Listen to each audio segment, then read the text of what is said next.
你见了皇上，为什么不跪呀？你是皇上。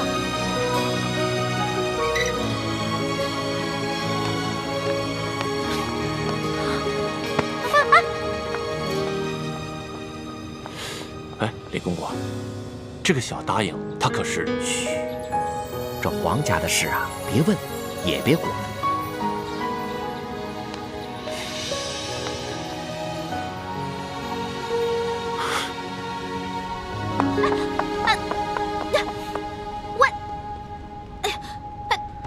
你到底是谁啊？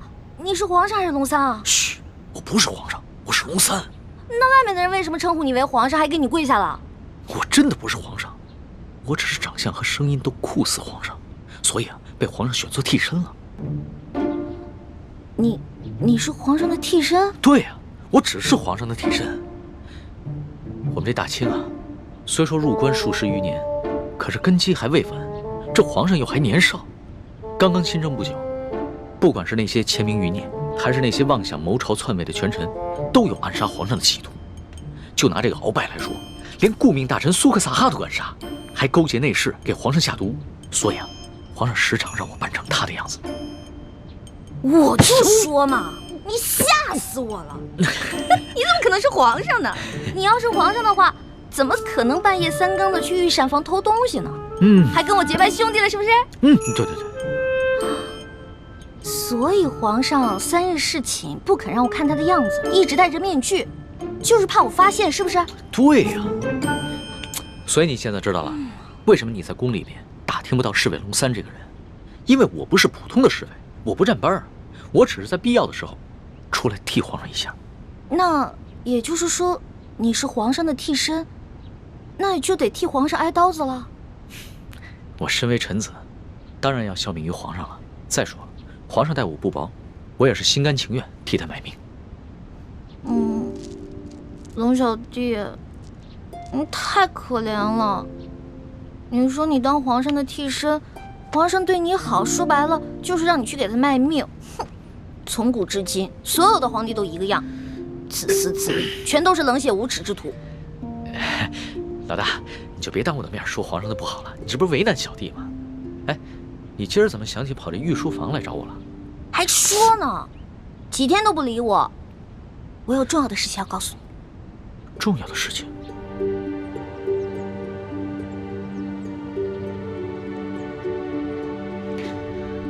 这皇上一听说丽妃遇刺，就怀疑过鳌拜，没想到真的是他。可不是嘛，这个鳌拜勾结内侍，行刺嫔妃，简直是胆大包天，把皇上都不放在眼里。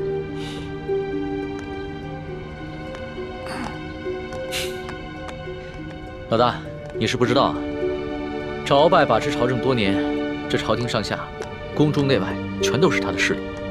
皇上暗中派人查探了几天，也没有抓住他半点把柄。那难道就这么算了？小不忍则乱大谋，眼下还不是跟鳌拜翻脸的时候，所以只能当做暂不知情了。这个鳌拜贼心不死，还逼着我哥哥要去刺杀厉贵人。你务必跟你哥哥说一下，千万不要听命于鳌拜。皇上已经在暗中想办法铲除鳌拜了，所以要拜托你哥哥多跟鳌拜周旋一段时间了。哎，放心吧，我哥哥啊肯定不会助纣为虐的。不过你说这个小皇帝他的计划可行吗？会不会很危险啊？老大，这皇上呀，可不是你想象当中的那个风流好色之徒。他呀虽然年少，但是有勇有谋，也算是一代明君吧。龙小弟啊，你就是天生当奴才的命啊！我说，都这个时候了，还替你那个皇上主子说话呢，他能有什么很高明的策划呀？按照我的想法，他呀就是不把你的命当命，关键时刻让你去给他当替死鬼，知道吗？老大，你就别当着我的面说皇上的不好了，你这不是为难我的吗？行，我就是因为把你当兄弟，所以我跟你说话才不避讳。既然你不想让我这样说的话，那以后就捡好听的，假的话跟你说呗。好，好了，我这气量没那么小，气会连一个小姑娘的口无遮拦都容不下。我知道，你之所以骂皇上，是因为担心我的安危，对吧？当然了，龙小弟，在这个世界上，除了我的亲人，你就是我最亲的人了。你听我的啊，你可千万别因为什么你的皇上、你的主子去卖命，关键时刻你得记得保护好你自己，千万别于衷，知道吗？好，你就放心吧。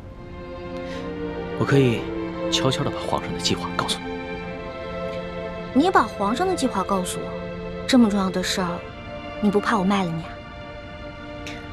在这皇宫里边，除了皇上和太皇太后，你就是我最相信的人了。谁让你的心思最为单纯的？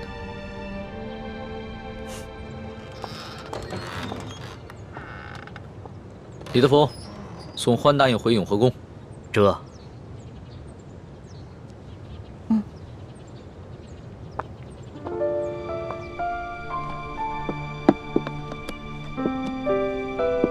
没想到，康熙如此谨慎，在宫里竟然备下了自己的替身。在我们入宫计划方案中，第一步是拿到铜匣，第二步就是刺杀康熙。我们一定要周密计划，务必要分清楚谁是替身，谁是真正的康熙，确保一击成功。这就需要小师妹多想想办法了，查清楚龙三的行踪，什么时候会去假扮康熙，又如何区分二人的差别？其实也没什么可难的，至少在临幸后宫嫔妃的康熙，不可能是替身。到时候拿到了铜匣，他再召你侍寝，我们就有机会了。六师傅，此计虽然可以暗杀成功，但忽略了倾城师妹的安危，恐非上策。有大师兄的担心，再危险也值得了。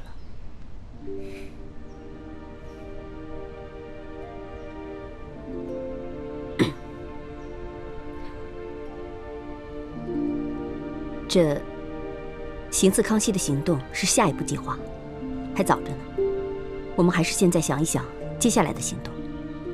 康熙居然会派几个会摔跤的小子去擒拿鳌拜，这个计划比我们未来行刺的计划更加冒险。不如我把康熙擒拿鳌拜的计划告诉鳌拜，鳌拜岂会坐以待毙？到时候他们君臣内斗，无论谁赢谁输，我们都可以坐收渔利。什么？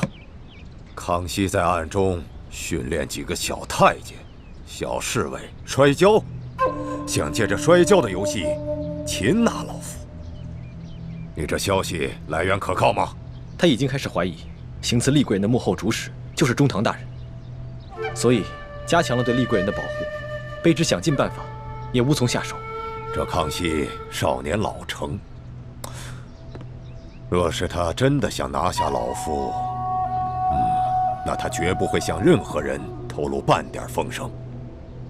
更何况，老夫乃大清第一勇士，这康熙岂会指望几个只会摔跤的少年就能拿得下老夫呢？这种计划太过儿戏了。说不定他们是想钓鱼吧，想让老夫主动上钩。若是老夫先动手，那就中了他们的计了，那他就可以名正言顺地下诏拿下老夫了。中堂大人思虑周密，卑职佩服。不过，宁可信其有，不可信其无。若是皇上单独召见中堂大人，大人小心防备为好。老夫这大清第一勇士可不是浪得虚名，又怎会怕他那几个只会摔跤的少年呢？更何况老夫在宫中埋伏下了不少的心腹死士。若是康熙小儿真的敢冒险与老夫翻脸，那老夫定会让他后悔莫及。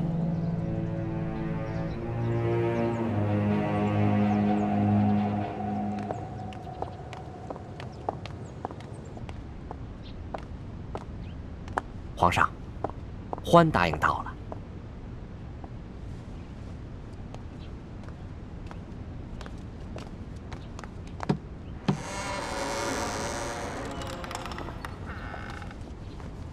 奕欢，叩见皇上。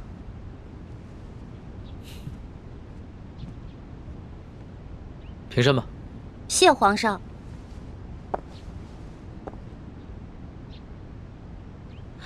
嘿，是你呀，龙小弟！哎呦，你小气的，你给我装什么皇上啊？这皇上跟龙三竟然长得一模一样，你怎么知道在你面前的是龙三，不是皇上呀？我怎么可能不知道啊？啊，皇上啊，那3日侍寝，虽然把灯光调得很暗，而且还戴了个面具，但是我可以看他的眼睛啊，他的眼神跟你完全不一样。你的眼神呢，温柔体贴，他不是。皇上看你的眼神很冷漠疏远吗？也不是。他看我的眼神有一种猎人看猎物的感觉。哎，我也说不清楚，反正那种感觉就很奇怪，就是觉得他不是什么正经皇帝。要不是你们俩眼神不一样啊，我还真认不出来。哎，对了，你叫我来干嘛？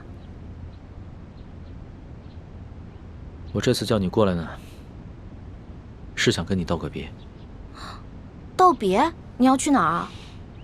还记得我上次跟你说过的要擒拿鳌拜的计划吗？今天就是计划展开的日子。皇上已经宣召鳌拜单独来御书房觐见，所以我要亲自动手，和那些训练已久的侍卫和太监们一起擒拿鳌拜。什么？你要亲自跟鳌拜动手？鳌拜可是大清第一勇士，你亲自动手你就死定了。鳌拜一日不出，皇上就无法真正亲政。而且，鳌拜手握军权，皇上也不敢下旨捉拿鳌拜。但是鳌拜此人呢，自是武功甚高，性格极为孤傲，他绝对想不到皇上会找几个摔跤手在宫里边要擒拿他，这样出其不意，反倒有可能成功。而且皇上还安排了李公公在茶里边下了一些药，鳌拜喝了以后就会内力尽失。李公公？皇上让李公公来协助你？对啊，李公公从小就进宫了，侍奉过太祖皇帝和先皇，深得太皇太后的宠幸。可是那个李公公……怎么了？算了，没事了。龙小弟，你别那么傻，你别替皇上去卖命，你肯定会死的，你别去了，行不行？所以啊，特意让你过来，跟你道个别。毕竟我活到这么大，你是跟我关系最特殊的人。这一世，我可能只能做你的龙小弟，是你的结拜兄弟。可是来世，我希望做你的青梅竹马。老大，你怎么哭了？我们2个是结拜兄弟，说好有福同享，有难同当的。你要是去送死了，就凭我这三脚猫的功夫，根本救不了你。那如果你死了，那我也得去死啊！我还不想死呢，我还有很多美食没有吃呢，我还有很多心愿没有完成呢。那你就别陪我去死了，让我自己一个人死就好了。反正我在九泉之下也不会怪你，顶多变成厉鬼来缠着你。呸！你明知道人家心里特别着急，你还说这样的话。老大，好了，别哭了，啊！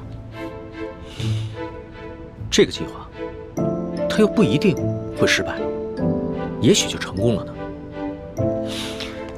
道完别了，你先回永和宫，等消息吧。龙小弟，只能这样了吗？没有什么更改的可能吗？只有过了这一关，皇上才是一条龙，要不然的话，他只是一条虫。那你等我一下。你要干嘛？哎，不许进来啊！我没让你进来，你不许进来。哎，不许进来。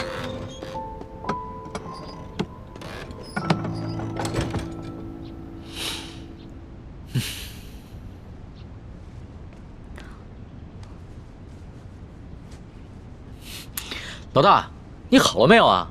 你再不出来，鳌拜可就来了。哦，我知道了，知道了，马上。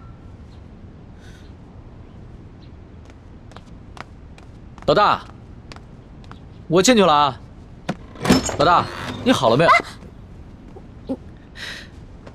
老大，你不会真是以为我要赴死了就要以身相许了吧？呸呸呸呸呸！你怎么变得跟那个小色皇帝一样了？真是近墨者黑。喏，给你的。这个是金蚕背心，鳌拜给我的，据说可以刀枪不入，水火不侵。反正我留着也没用，给你穿吧，你还能保护着你自己。好香啊！老大，这上面还有你的体香和体温呢。你干嘛用那种色眯眯的眼神看着我呀？你这样很猥琐，知道吗？你赶紧穿上吧，这之前我贴身穿的，反正我用不上，你穿上以后还可以护住你的要害呢。既然是你穿过的衣服，那我当然要穿了，要不然你替我穿。你这说的什么鬼话呀？我不想理你了。哎，老大，哎，老大，我是你老大，你是我小弟，所以你得听我的，知道吗？不能死。是，遵命。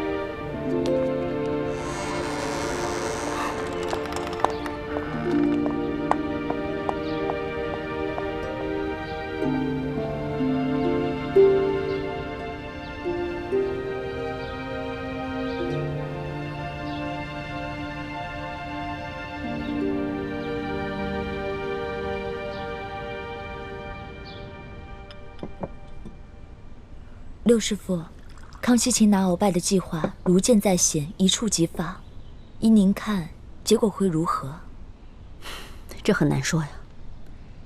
康熙少年老成，而且又有太皇太后和一帮效忠爱新觉罗的老臣撑腰，而鳌拜又老谋深算，在朝廷中也树大根深，这两虎相争，谁赢谁输，还真的挺难预料的。不管是谁赢谁输，对于咱们整个联盟来说，都是有利无弊。咱们不妨坐山观虎斗。薛姐姐，一欢，怎么了？薛姐姐，六师傅，快点去救人！出什么事了？你要救谁啊？救龙三。龙三怎么了？今天康熙要在御书房擒拿鳌拜，但他自己不敢去，却让龙三扮成他的样子，带那些小侍卫、小太监去抓鳌拜。而且他还让李公公在鳌拜喝茶的水里放药。可是李公公是鳌拜的人啊，他肯定把这些计划都告诉鳌拜了。环妹，你犯糊涂了吧？就让康熙跟鳌拜去内斗好了，你急什么？如果真的是康熙的话，我不可能着急。可是去的是我的兄弟龙三啊，我们是拜过把子的兄弟，如果他死了，我怎么办啊？我们有福同享，有难同当的。你和那龙三结拜，本来就是闹着玩的，你还当真了？朱哥哥，你说什么呢？我们是认认真真的结拜，怎么是闹着玩？这龙三平时对我这么好，如果我见死不救的话，那太不像话了。可如果为了救一个龙三，我们几个都出手的话，这样太危险了，我们很容易暴露自己。环妹，你对龙三真的只是结拜之情吗？朱哥哥，现在都什么时候了，你还在胡思乱想？大师兄，小师妹虽然任性顽皮，但是她还是很有是非原则的。她对那个龙三一定只是结拜之情。还是薛姐姐了解我，没错，我不想欠人情，我更不想欠人一条命。玉欢，你可别忘了你现在的身份，你是大明郡主，是未来大明太子妃。那你现在的什么龙三结拜大哥的身份，跟这个身份比起来，根本就是不值一提。更何况龙三又不是为了你去死，他为的是他的皇帝主子。可是，好，那我们就不去帮助龙三。也就是说，如果龙三败了，康熙也就败了。康熙一旦败了，这个鳌拜就会发动政变，让他自己当皇上。鳌拜这个人生性残暴，如果他当了皇上了，比康熙更难对付。而且那个时候，薛姐姐你怎么办啊？可是我们换个法子，我们协助龙三，帮助了康熙，打败了鳌拜。到那个时候，我们就得到了康熙的绝对信任。到时候你们就有机会进宝库去找铜匣了。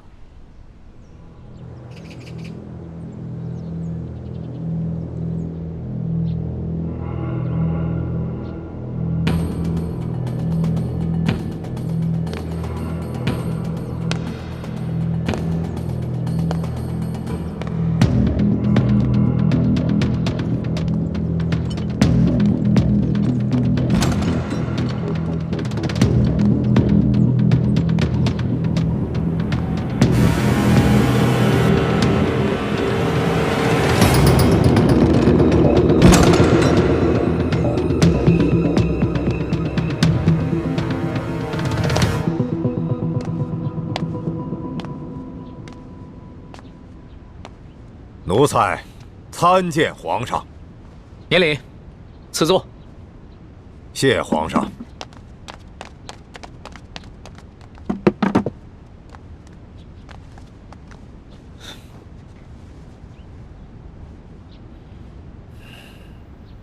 此茶。这。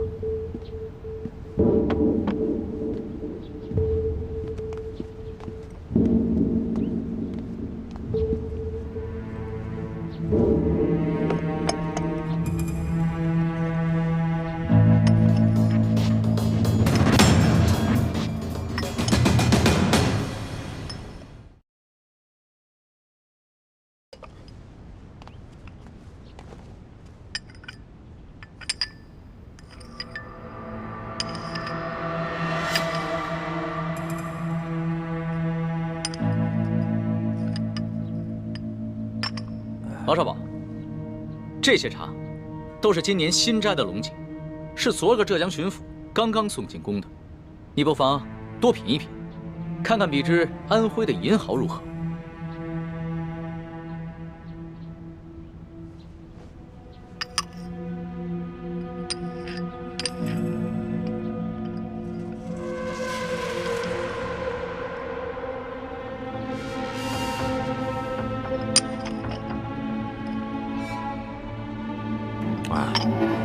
奴才是个粗人，什么茶到了嘴里都是一个味儿。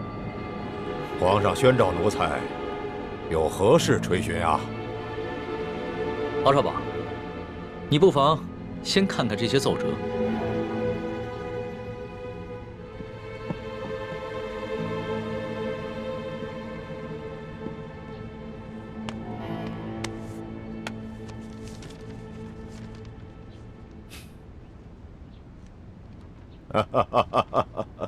你笑什么？皇上，奴才笑这些要弹劾奴才的大臣们翻来覆去，陈词滥调，也没说换一个新的花样。这上面还有许多奏折，你不妨都看看。不必了，想来左右仍不过是些什么擅权自专啦、欺君罔上啦、结党营私、诛戮大臣。你说这些，全是些子虚乌有之事。鳌拜，你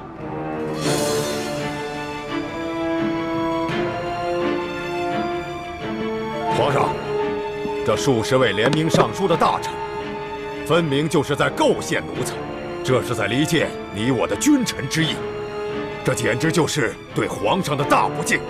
奴才恳请皇上下旨，让奴才把这些乱臣贼子一一捉拿。你凭什么说这些弹劾你的奏折都是构陷之词？皇上，这些要弹劾奴才的奏折，究竟是什么性质？那仅仅是在皇上的一念之间。现在就看皇上是相信要弹劾奴才的这些大臣们，还是要相信奴才了。鳌拜，你当着朕的面撕毁奏折，言语无状，在你的眼里还有朕这个皇上吗？这奴才的性情一向是如此，皇上忘了，皇上经常夸奴才性情憨厚耿直，怎么到了今天就说奴才是言语无状了呢？奴才自辅政以来，哪天没有要弹劾奴才的奏折？皇上和太皇太后一向是看都不看就直接给了奴才，怎么到了今天，皇上就拿这些奏折来斥责奴才了呢？这么看来，不是奴才的眼里没有了皇上，而是皇上的心里根本就没有奴才了。到了现在，你还在强词夺理，丝毫没有悔改反省之心，真是让朕心寒呐！好了，皇上，你也不必处心积虑地挑奴才的刺儿了。皇上现在无非是翅膀硬了，想独揽大权，嫌奴才碍眼了。还是老话说得好，鸟进弓藏，兔死狗烹。皇上要如何发落奴才，就请直言吧。好，鳌拜，朕知你辅佐三朝，劳苦功高，朕看你不如安心找一个地方颐养天年吧。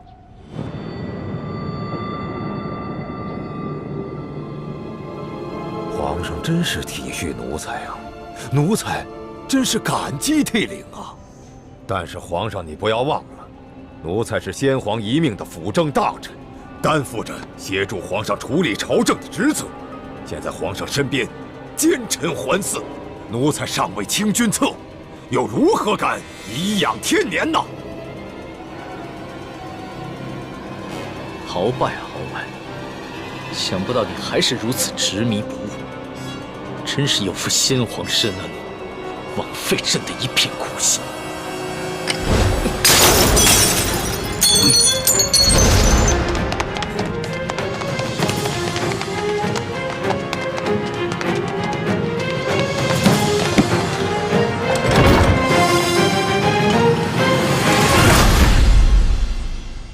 按理说，我们站在康熙这边，得到的利益会更大一些。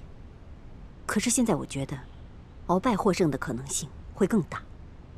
如果我们站错了队，那我们将会前功尽弃。那我们再等等吧，看情况，再随机应变。不能再等了，朱哥哥，你都不知道，龙三的武功还没有我强呢。鳌拜一只手直接把他掐死了。欢妹，这么重要的事情，我们当然要权衡一下。好，那你们权衡吧，我等不了了，我得去救我的龙小弟了。哎，欢妹，一欢，一欢对这个龙三有点过于担心了。大师兄，我觉得小师妹说的不无道理。眼下就是一场豪赌，我们把赌注押给康熙，对我们似乎更有利。我等不了那么多了，我得去救他。哎，太子，我也跟你一起去。不能去啊！为什么？你不能去。无论康熙和鳌拜谁胜谁负，你我都不能暴露身份。可是鳌拜号称大清第一勇士，我担心大师兄不是他的对手。你放心，太子自有分寸。如果情形不对，他一定会及时发出求救信号，到时候我们再见机行事。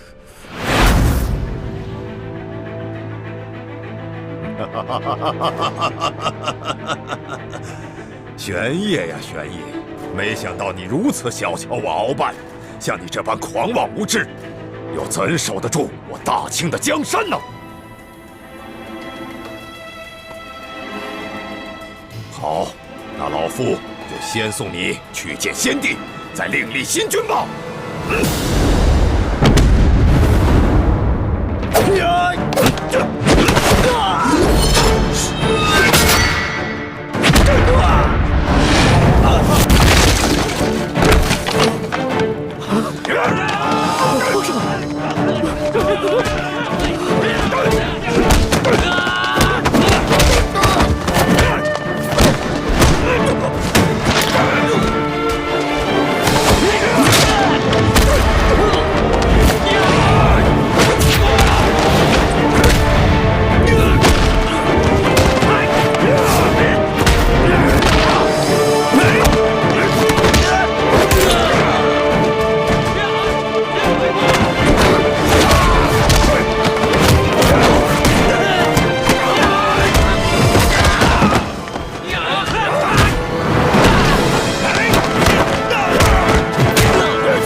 小儿就想拿下老夫，天大的笑话！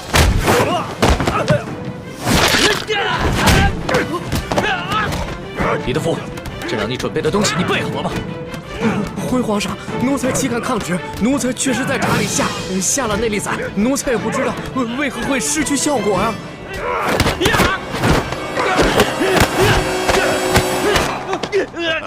玄烨，老夫早就知道你要对老夫下手，还能不事先做些准备吗？告诉你，在来之前，老夫就预先服下了能解百毒的辟邪丹了。快起来！只要抓住了鳌拜，官升3级，赏金1000两。真是不见棺材不落泪。来吧，送死吧！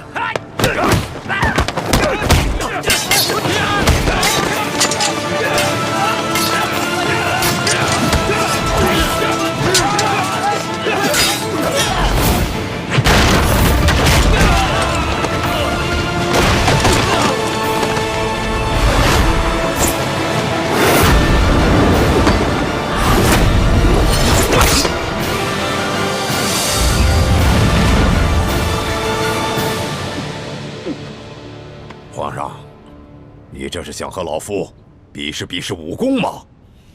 我说你平时的聪明劲儿都哪儿去了？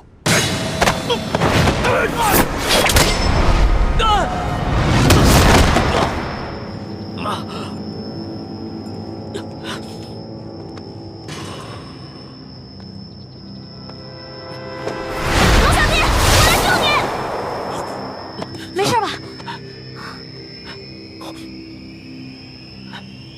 一欢，你疯了吗？你这个月的大补丸不想要了吗？义父，对不起了，请恕干女儿要大义灭亲了。你别忘了，你哥哥和你都服下了老夫的大补丸。我告诉你，一旦毒发，你们会死得苦不堪言。鳌拜，咱们来做个交易吧，你放了皇上，我也求皇上放了你，怎么样？老夫真是看走了眼了。老夫原本以为你是一个聪明伶俐的丫头，没想到你这般幼稚。站住，鳌拜！你已经中了我的7步之岛，如果你现在强行运功的话，你在7步之内就会毒发身亡。鬼丫头，你以为老夫会上你的当吗？就算老夫中了7步刀，也会在7步之内一样先毙了你们的命，让你们为老夫陪葬的。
小弟，你没事吧？来，没事，慢点。没事，还好有你的金层背心。拦住他们，我去救皇上。你去吧。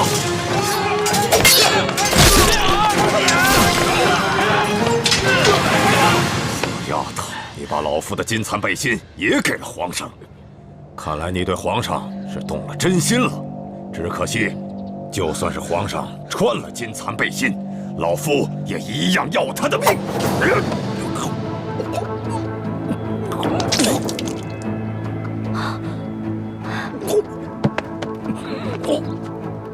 鳌拜，你果然与众不同啊！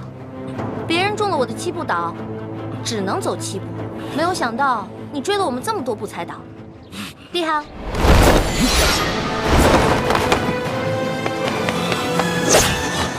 猪哥哥，简青，快杀了这个小皇帝，杀了他，杀了他，就是大功一件。老夫就会把你们兄妹2人的大补丸的解药给你们，还会升你为太医院的院判。快，杀了他！猪哥哥，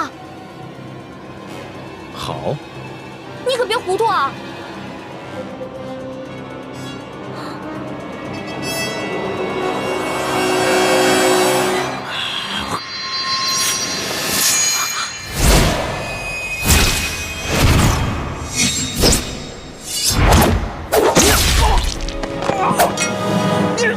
中堂大人，你忘了，我是奕欢的哥哥，当然要帮自己的妹妹。你们这大补丸的解药都不想要了吗？中堂大人，你又忘了，我是大夫，大补丸的解药我会解出来的。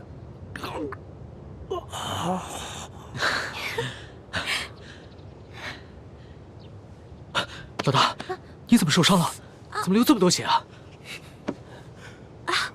我不知道，我居然受伤了。哎，你疯了！你撕龙袍是杀头之罪，是我的。好。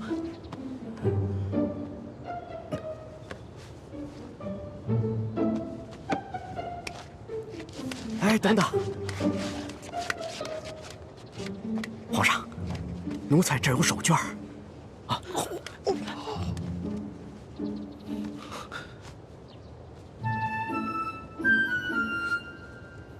好些了吗？嗯。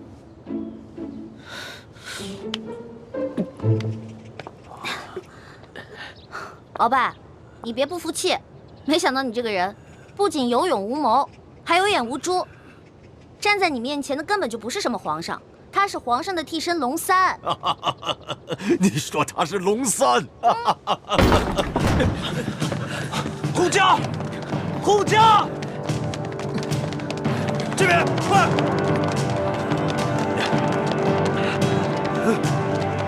启禀皇上，情况果然如您所料，这宫中藏着数十个鳌拜的手下，奴才按照您的吩咐早有准备，才顺利的将他们拿下。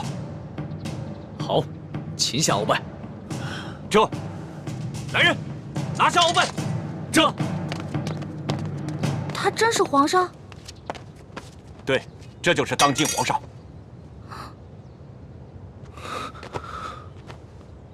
微臣参见皇上。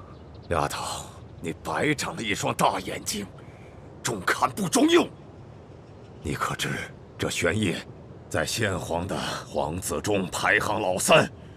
龙三的名字是他平时出宫微服私访时的化名。你也不好好想想，他要不是真正的皇上，何来的这等的气象啊？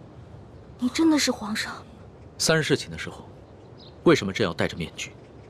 朕跟你说话的时候也是破绽百出，可是你都没有发现。朕还从来没有见过像你这么单纯可爱的女孩。华妹，赶紧下跪！你这个骗子！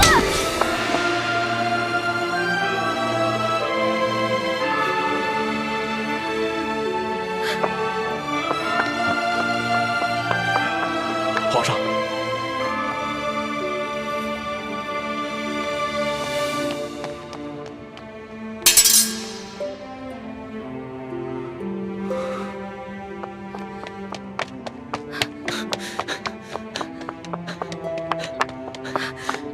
你给我站住！你给我放开！你就是个混蛋，你就是个无赖！你吃了寻衅豹子胆了！你不仅敢打朕，还骂朕是骗子无赖！你本来就是骗子，本来就是无赖！你知不知道你现在说的每一句话都够砍你100次头了？砍吧，反正现在鳌拜已经被你制服了，留着我这个猪脑袋也没什么用了。好，你不怕死是吧？那你哥哥呢？你知不知道你打了朕要被诛9族的？好啊，你先是利用我，现在利用完了对吧？我没有价值了，你就知道欺负我，砍我的头，还要诛我9族，有你这样欺负人的吗？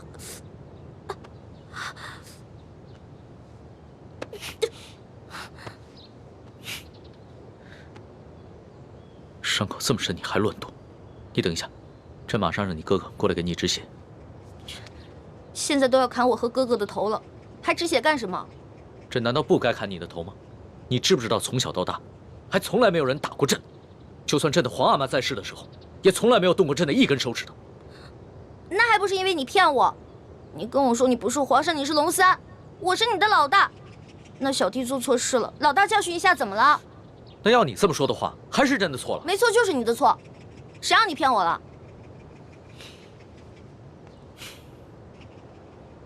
不过龙小弟，你不会真的要砍我跟我哥哥的头吧？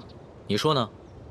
你当着那么多人的面打了朕，朕要是不惩罚你一下的话，还怎么君临天下呀？你还有没有良心啊？刚刚是谁冒死帮你跟鳌拜拼命的？刚刚你确实挺勇敢的。朕原本以为你就算真的担心朕，但也只会躲得远远的。我现在真是后悔了，早知道我就应该让鳌拜把你大卸8块的。朕要是被大卸8块，你也好不到哪儿去。你忘了你跟朕结拜过？你还还说我，被你玩的团团转，你现在很得意很开心是不是？那你不也一样吗？啊，老骗我这个那个的，现在知道自己牛皮吹大了。我从小生在穷山村里面，我以为皇上都是那种威严的，哪成想是你这种泼皮无赖样。我怎么就泼皮无赖了？那你还一直女扮男装欺骗朕呢？啊？那反正你踢朕挨了一刀，又给了朕一巴掌，这事扯平了。不过，龙小，皇上，是不是以后我得跟他们一样，毕恭毕敬的叫你皇上了？那当然了，在外人面前，朕只能是皇上，你就不能胡闹。只不过，私底下，你如果还愿意叫朕龙小弟的话，朕会很开心的。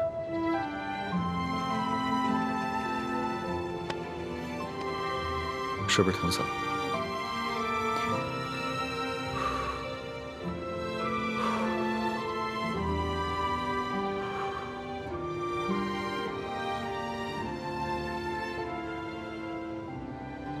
所统，奴才在。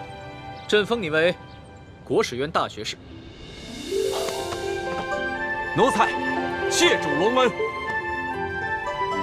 还有你的那些属下，护驾有功，全部每人晋升1级，赏白银1000两。谢皇上，奴才遵旨。皇上万岁万岁万万岁！平身吧。就。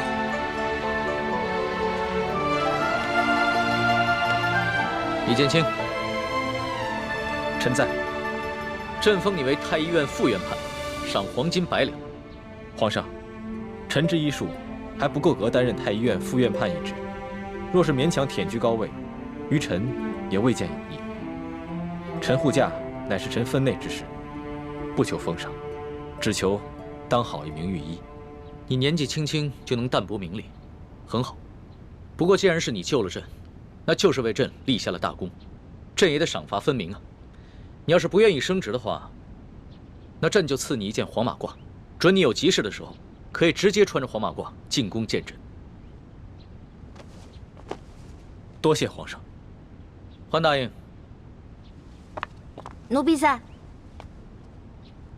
你为了帮朕铲除鳌拜，不惜冒着生命危险潜伏在鳌拜的身边，还识破了鳌拜要给朕下毒的阴谋，为朕擒下鳌拜立下了首功，可谓是有胆有识、有勇有谋的女中豪杰。你想要什么，尽管说出来，朕都会遂你的愿。皇上，奴婢只有2件事想请求皇上。这第一件事，想让皇上撤去奴婢的答应之位。朕本来就要准备取消你答应的封位，封你为嫔，让你做一宫之主。皇上误会了，奴婢不是嫌答应的封位太小，而是奴婢只想做一个小小的宫女。为什么？因为奴婢的满8旗身份是鳌拜帮我伪造的，之前为了迷惑鳌拜，所以皇上给奴婢封了一个答应之位。可是现在鳌拜已经就擒了呀，所以奴婢也没有必要再假意的做皇上的后宫嫔妃了。这有什么的？朕早就想过了，找一个8旗的宗亲认你做义女，赏你们李家一个满8旗的身份就是了。其实这跟几旗也没什么关系。最主要的是，奴婢年少的时候家里给奴婢定了亲，虽然奴婢的未婚夫前几年外出游学，暂时失去了联系，但是婚约还是在的，所以奴婢没有办法侍奉皇上。你的意思是，将来有可能还是要出宫，去跟你的未婚夫完婚？这大清朝跟历代历朝都是一样的，推崇信义为先，这婚约自然也要遵守，所以奴婢就不能侍奉皇上，希望皇上成全。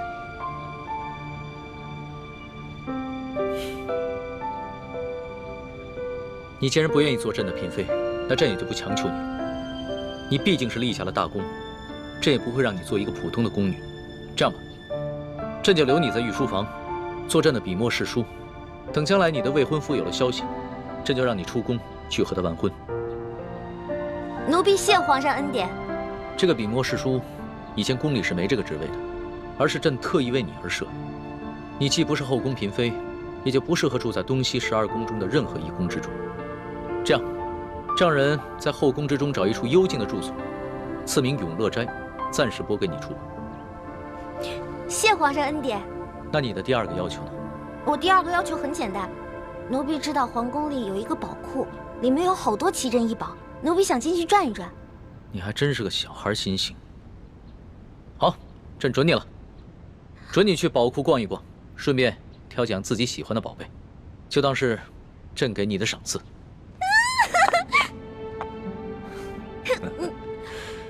多谢皇上恩典。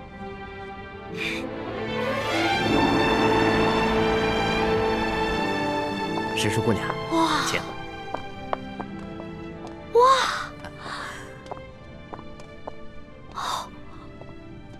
公公，这皇宫宝库里面有这么多的宝物啊！是啊，我都不知道挑什么了。石叔姑娘，我跟你说，这宝库中的奇珍异宝啊，有数十万件。姑娘喜欢哪一件，告诉我，我来帮你选。李公公啊，你可知道皇上为何让我来选宝物啊？这个不知道，但是我知道，如今姑娘可是皇上身边的大红人呐。我在这宫中已经30、40年了，还是第一次看到奉旨到宝库中来选赏赐的事情啊。来，这皇上啊，让我来挑宝物啊，实际上是给我下了道密旨，是让我来这儿找铜匣的。哎，但是这事儿除了皇上知道，只有你我知道，不许告诉第4个人啊。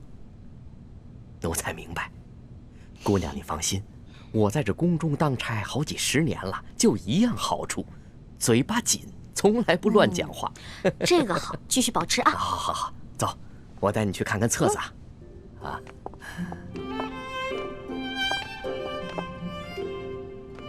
姑娘，这宝库里的所有宝物啊，都在这个册子里面。我们看看这个铜匣，这个是铜匣的，你看看。这个宝库里的铜匣呢，一共有174件，不知姑娘想要哪一件啊？李公公啊，这个铜匣呢？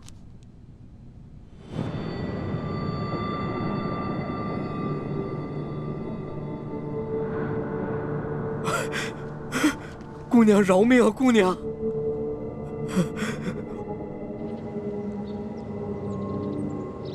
什么？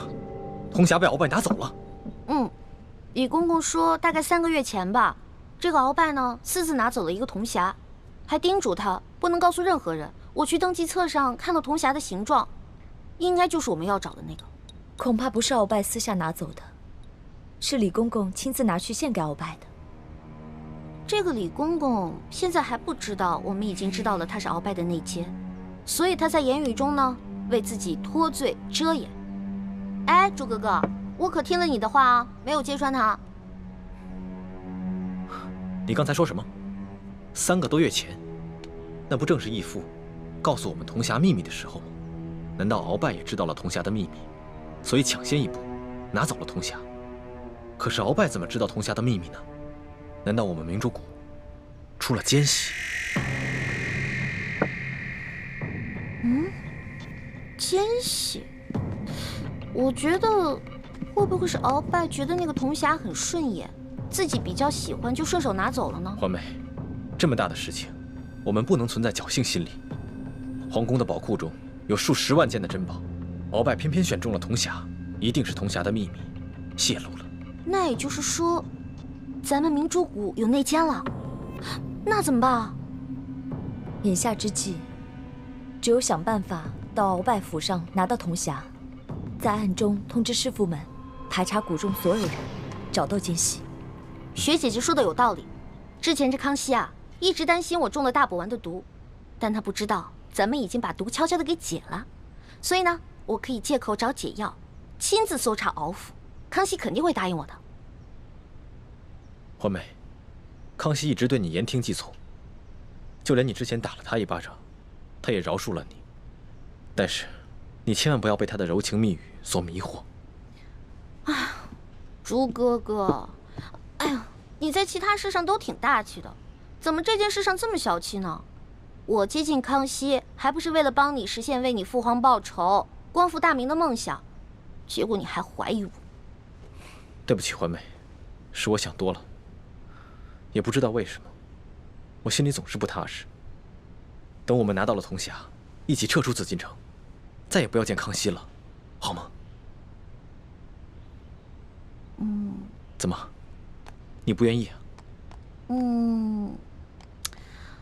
哎呀，说实话啊，在这皇宫里呢，有最大的老大罩着我，想吃什么吃什么，想玩什么随便挑，这种感觉还真让我轻飘飘的。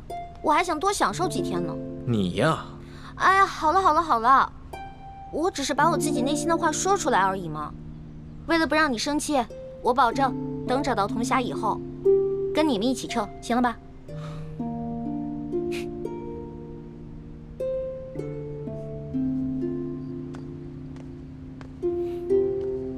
老大，谢谢你。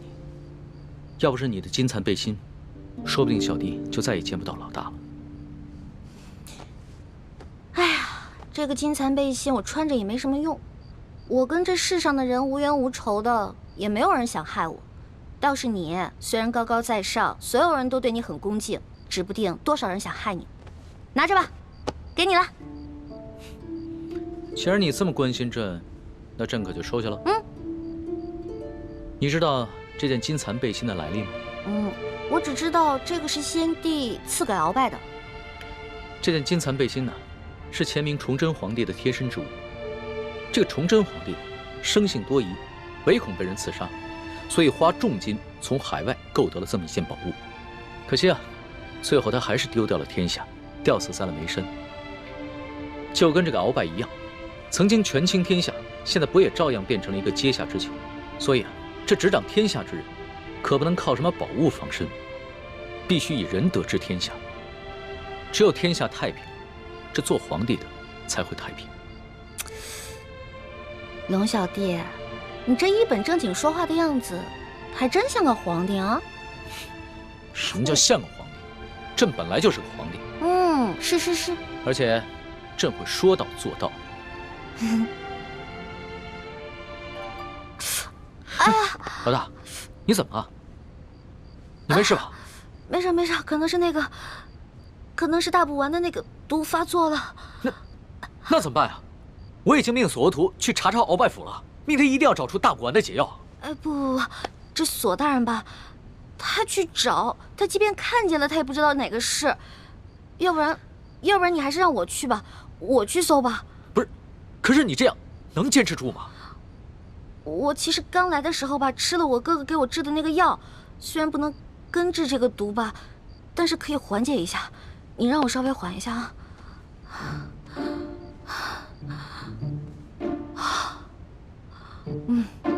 好多了，应该没问题了。行吧，那你就赶紧拿上朕的金牌，去鳌拜府查吧。老小弟，如果我去搜的时候看到一些金银财宝，我能不能顺便带走点儿？老大，你在宝库里边挑了那么多宝贝，还不知足？钱是个好东西嘛，多多益善啊。你呀，真是个小财迷。所以，龙小弟，你这话是答应了？啊，谢谢龙小弟。这样，等我发了大财以后，一定带你去京城第一酒楼吃顿好吃的，行不行？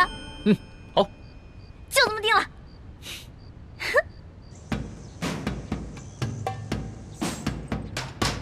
还不去？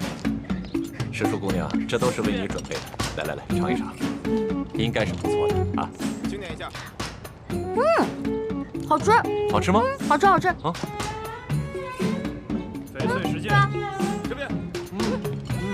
的确好吃。等一下。啊。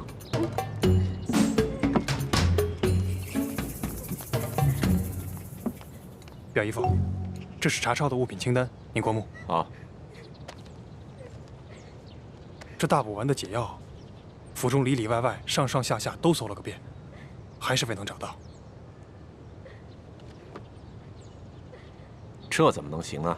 大补丸解药是最重要的东西啊！皇上说了，掘地3尺也要找出来。继续搜。是，卑职这就亲自带队再去搜一遍。快去。你走。这，赤树姑娘。这是查抄的物品清单，您长长眼，过过目。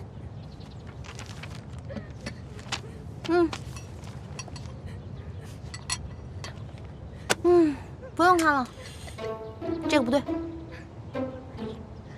不对？嗯，哪里不对啊？啊，赤树姑娘。这个清单啊，肯定不对。这不对吗？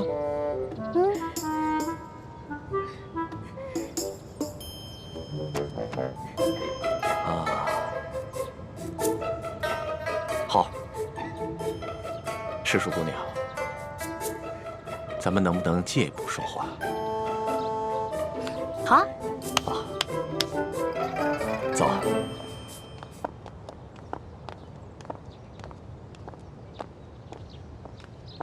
参见大人。行了，走吧，走吧。这，走。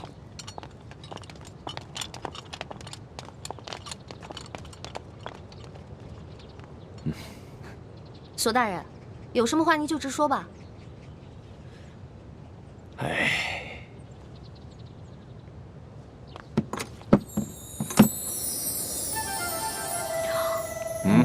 哇，这么多金银珠宝啊，连在皇宫的宝库里都没见过呀。赤树姑娘，你这眼光挺毒啊，一眼就看出这账目不对啊。实话实说吧，这2箱宝物还真就没入账。咱俩来鳌拜府也不能白辛苦这一趟吧？咱们2:1天作5，把这2箱宝物给他分了，这样如何？分了，这不太好吧？这有什么不好的啊？这皇上命咱们俩来查抄这鳌拜府，其实就是想赏咱们俩一个发财的机会，这你都不懂吗？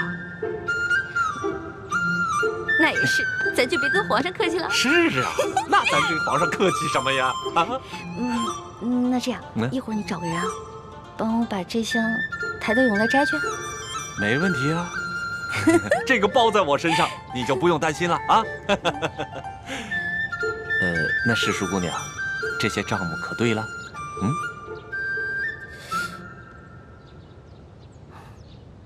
不对，还是不对啊。什么不对啊？赤树姑娘，这还有哪儿不对呀？啊？这个不对。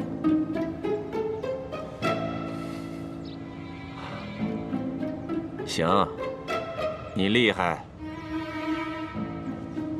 走，跟我走。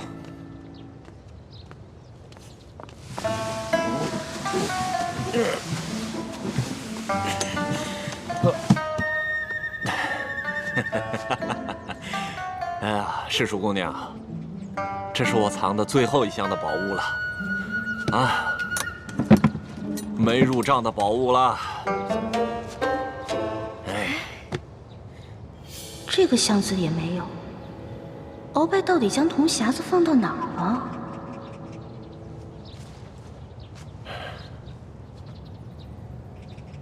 赤树姑娘，这最后1箱宝物，我本来是要留下来，孝敬其他王公大臣的。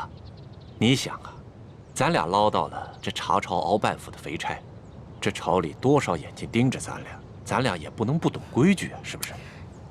是啊，索大人啊，我虽然不是特别懂你们这朝中的复杂关系吧，但是我也知道，这人要懂得分享，不能吃独食，不然啊会招来祸灾的，是不是？是啊，哎呀，赤树姑娘就是聪明伶俐，难怪皇上这么宠爱你。哎，那现在这账目可对了？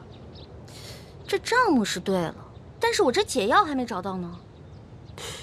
对呀，这解药没找着。鳌拜这奸贼实在是狡猾的很呐。这找不着解药，咱俩怎么向皇上交代呀？索大人，您看这样，您让手下的人呢去审一审敖府的人，问问这敖府里面有没有什么密室之类的。对呀，我怎么就没想到这一点呢？啊，哎呀，还是诗书姑娘更胜一筹啊！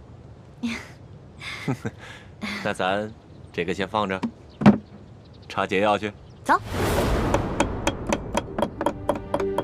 诗书姑娘，你瞧这个地方机关重重，也不知道藏了多少宝物，说不定这大补丸的解药就藏在里面。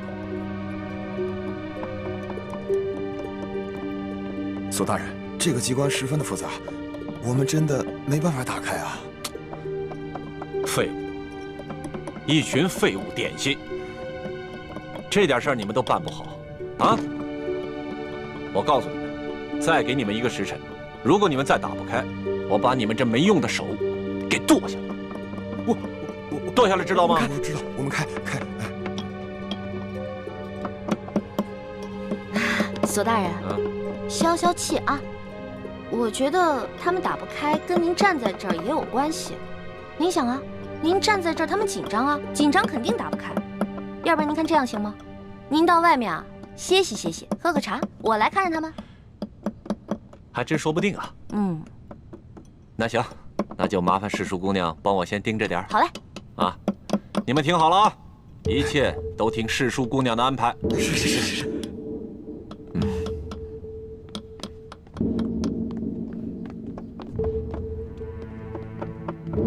诗书姑娘，这个机关设计得非常巧妙，我等真的无力打开啊！是啊，我看看。